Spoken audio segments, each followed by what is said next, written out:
अस्सलामुअलैकुम। मोहम्मद अज़हर सिद्दीक अपने programme maths views के साथ हाजिर है। खिदमत है। चीज़ें तब्दीली हो रही हैं, बहुत तेज़ी से भी तब्दील हो रही हैं, मैं बता दूं आपको। और इमरान खान साहब की ज़मानत स्पेशल कोर्ट जो है साइफ़र के हवाले से FI के कॉन्टेक्स्ट में है, मुस्तरद हो गई। ये मैंने आपको एप्रीहेंशंस क्या मैंने को एक तरह से बता दिया था अपने गुज़श्ता प्रोग्रामों में कि ज़मानत होनी नहीं है, और उसके कई रीज़न्स हैं। एक तो देखें ना, इमरान खान अकेला जंग लड़ रहा है ना, आज कौन है उसके साथ खड़ा हुआ, ये समझना बहुत ज़रूरी है। दूसरी, सुप्रीम कोर्ट में दरख्वास्त दायर कर दी है 90 दिन के इलेक्शन के हवाले से, उस पर बात होगी।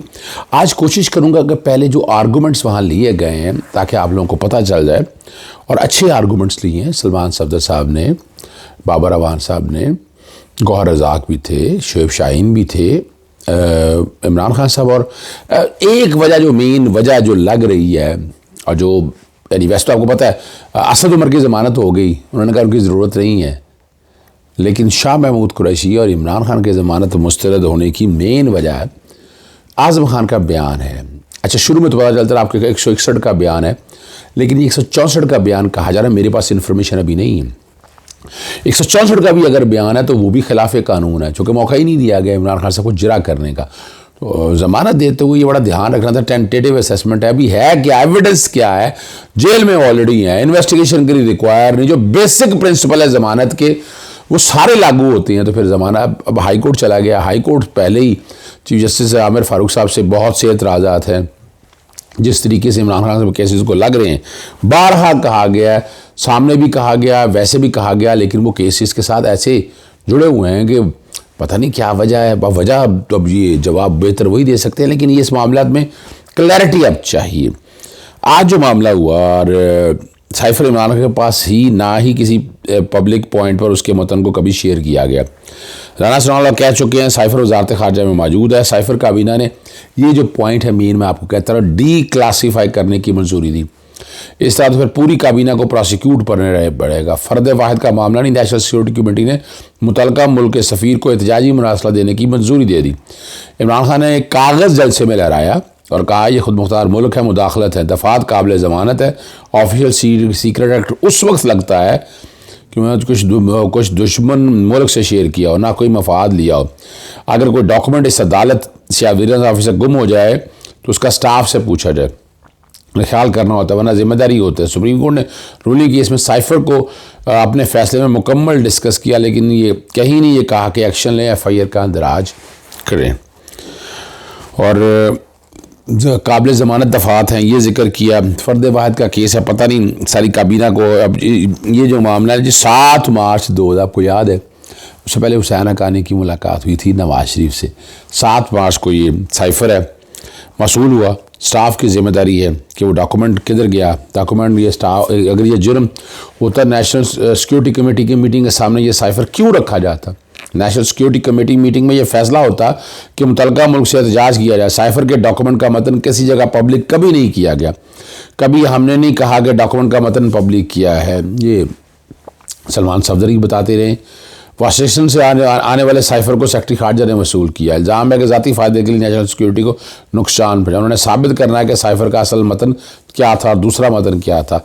साइफ़र का मतन मुकदमा तब दर्ज हुआ जब इमरान खान तोशाखाना के इसमें गिरफ्तार हुए, सियासी बुनियादों पर बनाया गया। आज़म खान कहाँ है कि हाँ उनकी ज़मानत हुई, हमने इस पर रहना है कि वो डॉक्यूमेंट कहाँ से किधर आया, किसके पास गया। जज अब्दुल हसनाद मोहम्मद जुल्करनैन ने कहा कोई ऐसा काम नहीं है जिससे नेशनल सिक्योरिटी को नुकसान हो। साइफ़र को मैं और आप नहीं समझ सकते, साइफ़र कोड पैगाम होता है। देखना यह है कि वो दस्तावेज़ कहाँ से आया, किधर गया और कहाँ है। राना सनाउल्लाह का बयान है जो दस्तावेज़ वज़ारत खारजा के पास मौजूद है, और प्रोसिक्यूशन ने यह साबित करना है कि साइफ़र केस से बैरून मुल्क ताकतें मजबूत हुई। ये केस सीक्रेट एक्ट 1973 का दर्ज हुआ। कमरा अदालत में मौजूद कोई भी 1933 में पैदा नहीं हुआ। मेरे वालिद साहब 1923 में पैदा हुए। स्पेशल प्रोसिक्यूटर शाह खावर के जुमले पर अदालत में कहा। स्पेशल शाह खावर जो है ना, स्पेशल प्रोसिक्यूटर हैं। शाह खावर इमरान खान साहब के वकील भी रहे हैं, आपको याद है, हमारे साथ दोस्त प्राइवेट फंडिंग में ये वकील थे। डॉक्यूमेंट वज़ारत खारजा के प्रिंसिपल सेक्रेटरी के पास गया। सुनने में आ रहा है, सुनिएगा जज साहब के रिमार्क्स, सुनने में आ रहा है कि वो डॉक्यूमेंट गुम हो गया। डॉक्यूमेंट वजारत खारजा में है, शुएब शाहीने का। वजारत खारजा में अलग कापी है, आर्मी चीफ DGISA के पास अलहदा कापी है। डॉक्यूमेंट की जिम्मेदारी प्रिंसिपल सेक्रेटरी की है और वकील साहब में मेरे स्टाफ के पास भी आता है, तो मुझे देखना तो है ना। अगर आपके स्टाफ से कहीं जाता है तो स्टाफ से डॉक्यूमेंट से पूछा जाएगा ना ये। और वज़ीर आज़म के पास तो रोज़ाना ISA की रिपोर्टें मौसूल होती हैं। वज़ीर आज़म के पास बड़ी तादाद में रोज़ाना फाइलें आती हैं। जो भी कोई डॉक्यूमेंट की जिम्मेदारी वज़ीर आज़म के प्रिंसिपल सेक्रेटरी पर है। और इस पर जब अदालत ने फैसला इसमें महफूज कर लिया था और जब प्रोसिक्यूटर ने दलाइल देने थे तो वो इन कैमरा समाअत हुई, जिसमें सहाफ़ियों को निकाल लिया गया, गैर ज़रूरी लोगों को निकाला। अब इन कैमरा अदालत का हक है, अदालत कह सकती है कि अपनी प्रोसीडिंग को जो है ना वो इन कैमरा या कॉन्फिडेंशियल डिक्लेयर कर सकती है और उसके अंदर वो सारी चीज़ें रखी है। ये टेंटेटिव असेसमेंट है, बेसिक प्रिंसिपल। तो इसमें प्रामा फेशि केस साबित करना है कि केस है क्या और केस बना है। यहाँ तो ऐसी चीज़ मेरे सामने तो कोई नहीं ना, हमें कुछ समझ में आ रही है बात। लेकिन और ये 3-4 सवाल बड़े अहम हैं। एक तो साइफर जिस वक्त आया और 2022 में शुरू हुआ और पर्चा अगस्त में शुरू हुआ, सेक्शन 5 और 9 का माजी से कैसे इतलाक़ हो सकता है, और बहुत से ऐसे सवालात हैं जिनके जवाब नहीं है। लेकिन ये प्रेशर से खारिज हुई है ज़मानत, बज़ाहिर नज़र आ रहा है, इसमें तो कोई डाउट नहीं है। प्रेशर तो किसी ना किसी तरह से रहता है सारे मामले के अंदर। और इस वक्त एस्टैब्लिशमेंट का जो कि ज़ोर चल रहा है वो हर मामले से, आज वो किधर गए हैं नवाज शरीफ और वो वोट को इज़्ज़त देने वाले, और जो बड़ी बातें करते थे नैब के कोर्ट में, सारा कुछ उनके सामने हो रहा है। लेकिन वो सारे माउथ पीस बने हुए हैं, चाहे वो तातराड़ की शक्ल में हो या कमरुज़्ज़मान कायरा। कमरुज़्ज़मान कायरा से सुन रहे हैं कि उनसे कोई डील हो गई है, पाकिस्तान मुस्लिम लीग नून ने कैंडिडेट ही खड़ा करना इनको MLA, लेकिन ऐसे MNA सवाल ही पैदा नहीं होता। आज कौम के सामने कमरुज़्ज़मान कायरा का किरदार सामने आ जाए तो आपको अंदाज़ा हो जाएगा कि वो लोग कैसे जूते मारेंगे ऐसे। और ये कमरुज़्ज़मान कायरा वही है जो वहाँ बैठकर मुश्तरका मुफादत काउंसिल में इलेक्शन हल्का बंदियों की तरफ लेकर गया, और अभी इलेक्शन डिले करने के हवाले से भी बहुत बड़ा किरदार है। वकला का पूरी पाकिस्तान में 90 रोज़ में इलेक्शन कराना और बाकी जो ह्यूमन राइट्स की वायलेशन है, एहतजाज शुरू हो गया। अगली जो बात है, मुनीर अहमद एडवोकेट की तरफ से सुप्रीम कोर्ट में आईनी दरख्वास्त दायर कर दी गई है। इसमें दरख्वास्त में मौक़िफ़ ये इख्तियार, आपको याद होगा इसमें मैंने 16 जुलाई को ख़त लिखा, फिर 24 जुलाई को ख़त लिखा। ख़त ये था कि वज़ीर आज़म को रोका कि वक्त से पहले असम्बलियाँ मत तहलील करें। ये जो बदनीति का एलिमेंट है, 3 दिन पहले क्यों, सवाल है कि जवाब है इसका किसी के पास? 3 दिन पहले असम्बलियाँ तहलील क्यों की, इसका जवाब चाहिए। इसका जवाब बड़ा वाज़ेह है कि वो इबाहम पैदा करने जाते थे। अगर वक्त पे असम्बलियाँ तहलील होती और सदर पाकिस्तान ने नोटिफिकेशन देकर डेट देनी थी, उन्होंने कहा कि नहीं, वक्त से पहले इसलिए तहलील की ताकि सदर ना आए। और ये अच्छा, इनकी इंटरप्रिटेशन, ये आर्टिकल 40-58 में अपनी इंटरप्रिटेशन करते हैं, हालांकि इसमें माइंड सेट यही है कि ये कॉन्स्टिट्यूशनल मैंडेट है सदर पाकिस्तान का।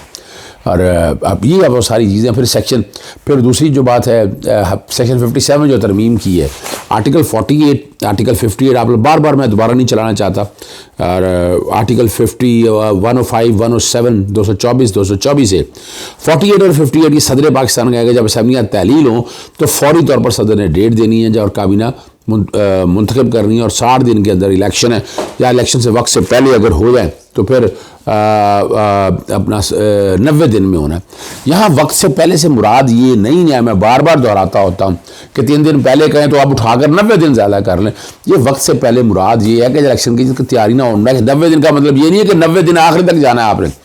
90 दिन अगर इलेक्शन कमीशन की तैयारियां ना तो वो तैयारियां कर ले। अब तो यहाँ तो 5 साल पूरे हो गए थे इलेक्शन कमीशन की तैयारियों तो उसकी पूरी है। तो ये वाला पॉइंट भी रखा है।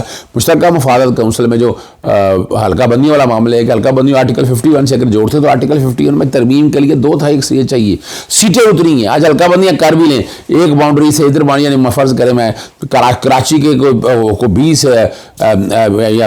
या 30 सीटें, तो 30 की 30 सीटें रहेंगी। कोई चुरंगी वाला, कोई मलीर वाला, कोई सदर वाला आगे पीछे हो जाएगा तो उससे कैसे आप मुतासर होंगे? बिल्कुल मुतासर नहीं होंगे। तो ये वाला पॉइंट भी जो है ना, ये ज़मीन बोस हो जाता है कि हल्का बंदी, और हल्का बंदी ये बदनीति पर किए गए हैं। फिर आगे बातें जो सारी करते रहे। मौलाना फजल रहमान कहते हैं कि इलेक्शन कमीशन 90 दिन में इलेक्शन कराया। भाई कह तो दिया सदर ने, डेट तो भी खुद नहीं दिया, लेकिन सदर का ख़त बहुत ज़बरदस्त मास्टर पीस लिखा है। ऐसा दवाई उन्होंने क्या भी दिया आर्टिकल 48 सब आर्टिकल 5 के तहत कि उनका इख्तियार है कौमी असम्बली मुशावरत करने के लिए सुबह ही सहमियों को कहा। इसमें मैं एक तफसीली तबनासा लिख रहा हूँ कि जिसमें ये सारी पॉइंट मैं उठाऊँगा। तो ये और फिर सेक्शन 57 की तरमीम को भी चैलेंज किया है। और फिर मैंने आपको याद है जब 9 अगस्त को असम्बली तहलील कर दी थी तो मैंने 11 अगस्त को सदर पाकिस्तान को कहा कि तारीख आप दें, आइन ये कहता है। सदर पाकिस्तान को रिमाइंडर गया, फिर दोबारा रिमाइंडर गया, उसी बुनियाद पर सदर पाकिस्तान ने तारीख दी थी, मुशावरत के लिए बुलाया था। मुशावरत इलेक्शन कमीशन नहीं आया, वो अमरीकी सफीर से मिलने चला गया, ये भी आपने वो देख लिया है। अब अगली बात जो है ना, अगली बात को लेकर वो बहुत इंटेलिजेंटली फिर चले हैं। अब उन्होंने नेशनल असम्बली को हमारे पास रखा है, सूबाई असम्बलियों को कहा जो कि सूबाई असम्बली आर्टिकल 105, 107 और 224 को मिलाकर पढ़ें तो वो गवर्नर का काम है। अब गवर्नर ने आगे अपना जो काबीना मुंतखब करनी है और वो सारा मामला आगे लेके चलना है। ये वाले मामला तो उस सिमत के अंदर हैं। तो सदर पाकिस्तान, वफाकी हुकूमत, इलेक्शन कमीशन ऑफ पाकिस्तान, ये मुतासरा 3 फरीक है, इनको पार्टी बना के दरख्वास्त दी की और ये एक्शन लेने के लिए कहा गया। यानी ये जितनी मैंने चीज़ें आपके सामने रखी हैं ये सब सच्चाई हैं, हक़ाइक़ हैं, तकलीफ़ कितनी है ये सोचना पड़ेगा। बहरहाल इजाज़त चाहता हूँ। अस्सलाम वालेकुम, अल्लाह हाफ़िज़, पाकिस्तान जिंदाबाद।